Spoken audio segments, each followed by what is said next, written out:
Open for questions, by the way. But thank you so much, Jao. Anyone else?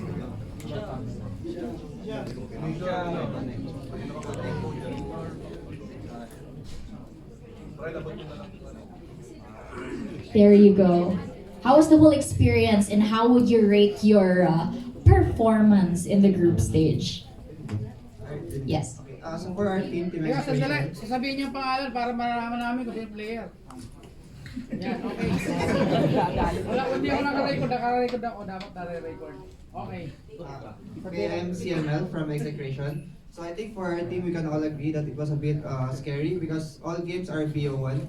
So I think for our group, it's we're against Blacklist, we're against MAG and Zol. So it's a bit scary because we're all playing BO1. So 2 losses, it's gonna be resolved to not playing in, not going into the finals or in the playoffs. So we're a bit happy because of course we were able to pass through the group stage and be able to appear in the playoffs. All right, at this point, we would like to ask our friends from the media. There you go. We have a question over there. Hi, I'm Bernadette Reyes from GMA News. How are you preparing for the games this weekend? Anyone can answer. Thank you.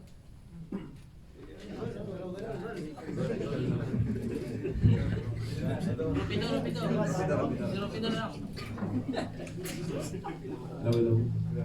Ako po si Rupido from Zone. Nag-prepare po kami sa mga laro namin through scrims with other teams in the other brands and other regions. Mostly naglalaro lang po kami ng mga pubs. Mostly kakain mga para sa pag-prepare ng mga laro. Anyone else? There you go. We have a question right here. Ivan from Bagong Philippines. Abed, paano ka napabalik sa Pilipinas?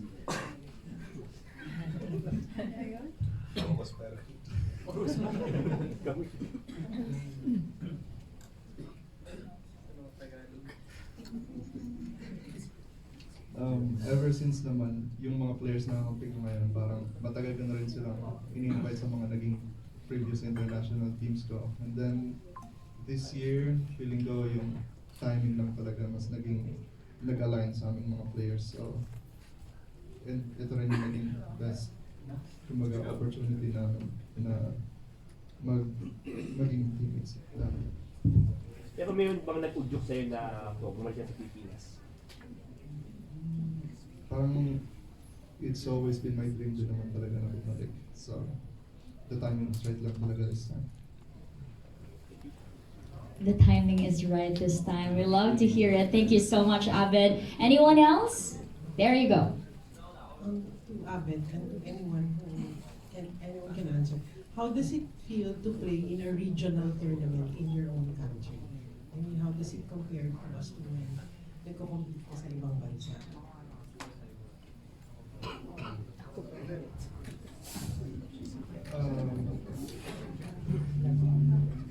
Personally, mas excited ako maglaro sa Philippines this time around kasi parang yung last tournament ko was way back in 2016 pa if I'm not wrong, and parang medyo mas smaller pa yung tournament at that time, so mas nag-prepare kami and mas excited kami to play for this upcoming playoffs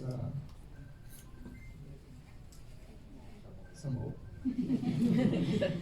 For the same question, can we hear from someone from execration for that question, for that same question? Anyone?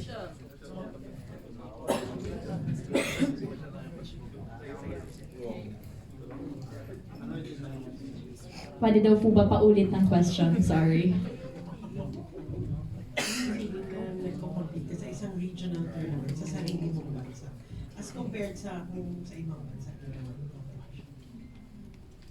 Siguro mas exciting lang kasi nanonood yung mga kaibigan mo, tapos yung mga Pinoy fans, parang mas kasi sila mas passionate sila compared sa ibang fans. So ayun, siguro mas magiging motivated lang siguro kami kasi sa Pilipinas yung event. Passionate Filipino fans. Of course, we have seen that in the past few competitions. We still have another question right here. Go ahead, sir. Hello, good afternoon. I have two questions for all of you. My name is Edison Gonzalez from Malaya Business Insight. My first question would be, what are the lessons or key main takeaways that you guys realized throughout this League 2024? And the second question would be, how do you see the future of esports here in the Philippines, given the fact that we only have one parang formal esports arena here in LPU, in the Philippines, which has been established in LPU Manila, or LIC, the Philippines University Manila. So what are your thoughts on that? Okay, I think maganda if we could hear from at least one from each team. So to recap, the first question is lessons or key takeaways from the competition so far, and second is kung paano nyo nakikita yung future ng esports in the country, right? Tama ba, sir? Alright. Okay, let's start here. Dito naman sa side na to. Okay. Go ahead.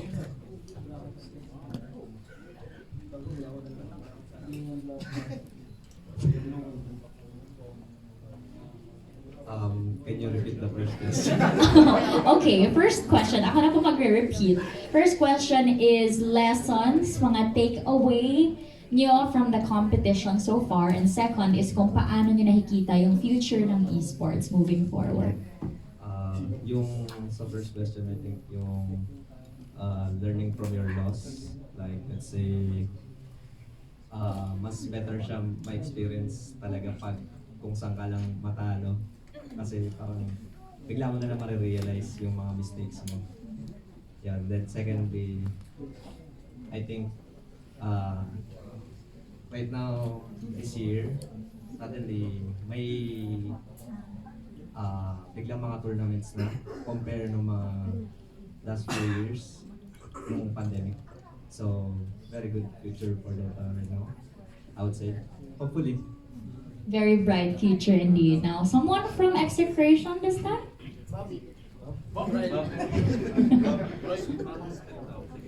There you go. Hello, I'm CML. So for the first question, our main takeaway for this tournament, I think it's all about preparedness. Because of course the format of this tournament is kinda different from what we're used to. Like the format of BO1 during the group stage is kinda different from what we're used to, which is like double eliminations or group stage with BO2 games. So being prepared is very important because studying the enemy is is a key vital role in playing against them. So you only have one game against each opponent, so it's very important to win that one game. And for the next question, like the future of esports in the Philippines, like after the pandemic, I can see that there's a good progress.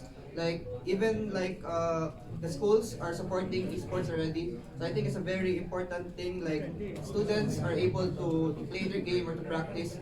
So I believe that it's the students that will be the future for the esports. So being supported, I think our esports here in the Philippines has a good future. Very well said. Malayo pa, pero malayo na. Tama. Okay. Next, we have, ayan, may claps tayo for that answer. Next, can we hear from someone from Blacklist Rivalry, please? Gabi.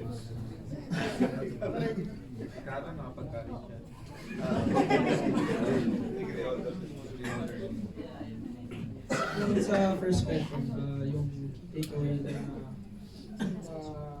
realize namin is yung first is every games natututo kami. Win or lose, natututo.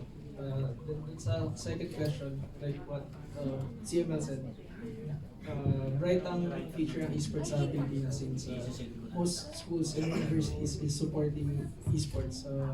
Like may course na in-offer sa LPU and yung mga pa-tournaments nila. Alright, let's hear from our next team. Our captain, Bumi. Kindly state your name before you answer, please. Thank you.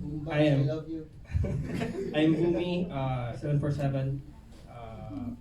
Siguro yung take away namin is like, Huwag ipagsabay yung dalawang tournaments kasi na-DQ kami dito kasi pinagsabay namin yung kaya mali rin namin. About the second question, yung answer ko same lang kay CML.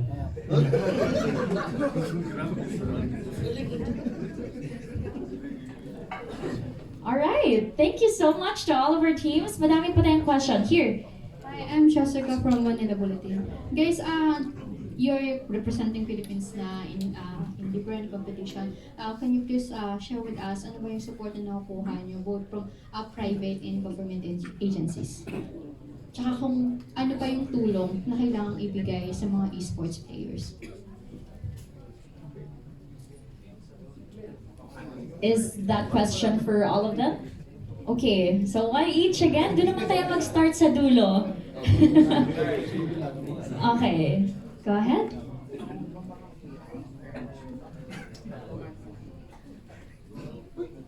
Kayang-kaya. Anyone from the team? Okay. CML, are you gonna take one for the team? Okay, for now they're still in a huddle, still discussing. Anyone can start. Just talk about the support. Tama po ba? The support you guys are getting. Yung teams po from Blacklist. Then yung doon na lang po sa second question kasi yung first question hindi ko alam. Second question yung kailangan namin ng support yung siguro sa mga visa something kasi maraming problems. Lalo na pag US visa, maraming nadidelay ng mga Pinoy.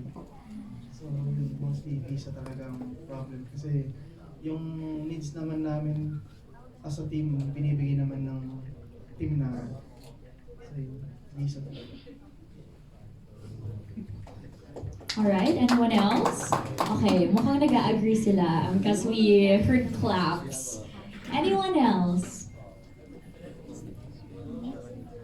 Okay, go ahead. I'm CML again from Azrael. So I just want to highlight, we've been representing Team Fibol from the Philippines. So I think it was Preso and also the Philippine Olympics Committee that helped us for the Asian Games. So they provided us financially, helped us, and then gave us like all the things that we needed for the tournament, especially the visas and the documents that we are like needed for the Asian Games. So I think from that they were able to help us, like help all the esports players that competed in those tournaments. Alright, thank you so much, CML. Okay, I think we have more questions right here. Okay, go ahead, sir. Christian from Fulcrum Esports. Medyo marami na yung tanong ko, abusuhin ko na. For Azol Esports, you ended up number 3 in the group of death. So that as a blacklist and execration. So sa tingin nyo, how do you gauge your performance being in the bigger stage? Siguro yung performance namin is naging lacking kasi we were expecting na we could have performed better. But instead, we fell to our counterpart fellow Filipinos, which is yung Team Blacklist tsaka yung execration. Siguro, yun nga, kasi alam namin na skill level, match lang kami sa skill level pero yung experience siguro yung lamang nila sa amin. So, yun yung answer. So any key takeaways moving forward? I'm pretty sure this is not going to be your last major tournament. Siguro yung key takeaway namin for this tournament is yung emotions nyo, don't let your emotions control your brain. Kasi nakaka-apekto siya ng sobra like instead of being calm and collected.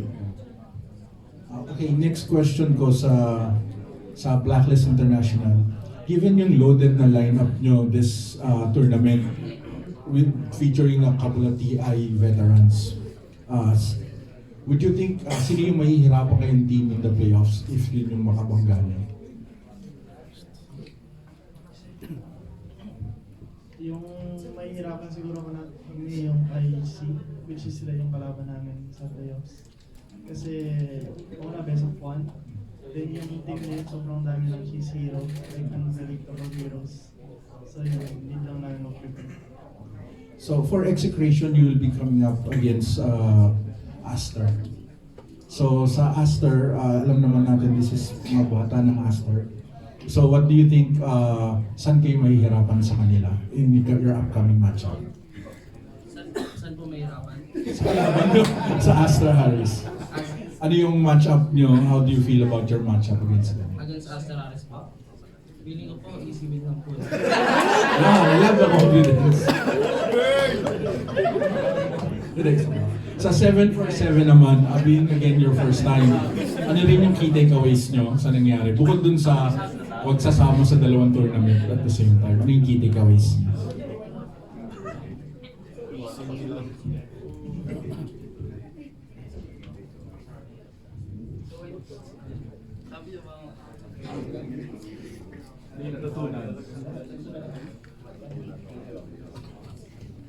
Siguro medyo maging patient lang din kami.